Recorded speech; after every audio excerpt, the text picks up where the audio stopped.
Здравствуйте, меня зовут Юлия Посевкина, я руководитель общественной организации «Особое детство», и мы открыли 2 реабилитационных центра «Синяя птица» и вот теплый дом для взрослых людей с ограниченными возможностями здоровья. Сейчас мы его посмотрим.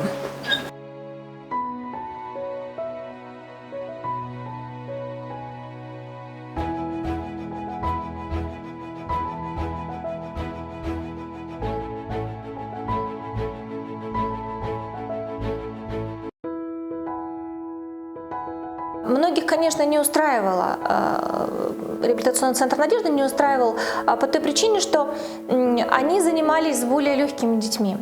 А у нас дети были, мы прям нацелились на самых тяжелых с педагогической точки зрения детей. Это были у нас дети с аутизмом, дети с тяжелыми нарушениями речи, с глубоким нарушением интеллекта, которые на тот момент, особенно дети с аутизмом, на тот момент нигде не находили помощи. Их тогда не брали в детские сады, их в тот период не брали в школы, и они сидели просто дома.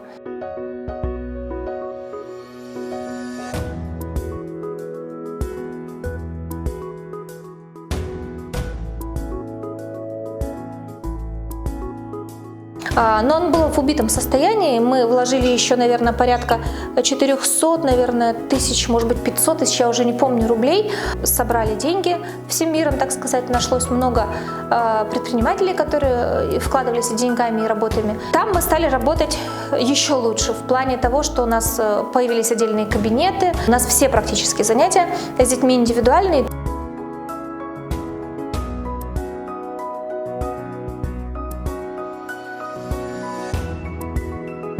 У нас тут в центре много чего проходит, в том числе, например, вот песочная анимация. У нас есть несколько столов, мы их закупили для детей, и дети просто завороженно занимаются песком, особенно когда снизу светит свет, это очень терапевтично. Им легче рисовать пальцами на песке, чем, например, красками на бумаге.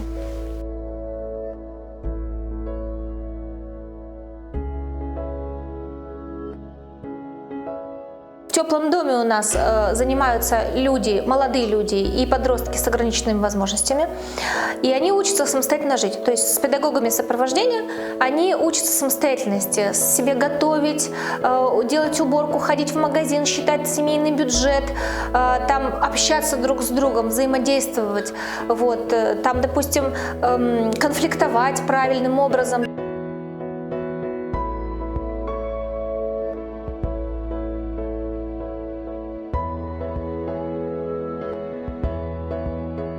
Мы знали, на что шли. Оба наши центра, ни «Синяя птица», ни «Теплый дом» не приносят никакой прибыли. Я уже говорила, что мы находимся всегда в минусе, и мы очень часто оказываемся в каких-то долгах, но потом расхлебываем и снова. Ну, в общем, для нас это настолько обычное дело оказаться там практически банкротом и потом снова подняться. То есть я уже по-другому как-то даже, я не знаю, как может быть по-другому. А почему меня это не напрягает? Потому что, во-первых, я понимаю, что такие дела, они всегда нерентабельны практически. Я очень довольна тем, что у нас существует. То есть у меня такое ощущение, что я, в общем-то, свою-то миссию на этом поприще выполнила.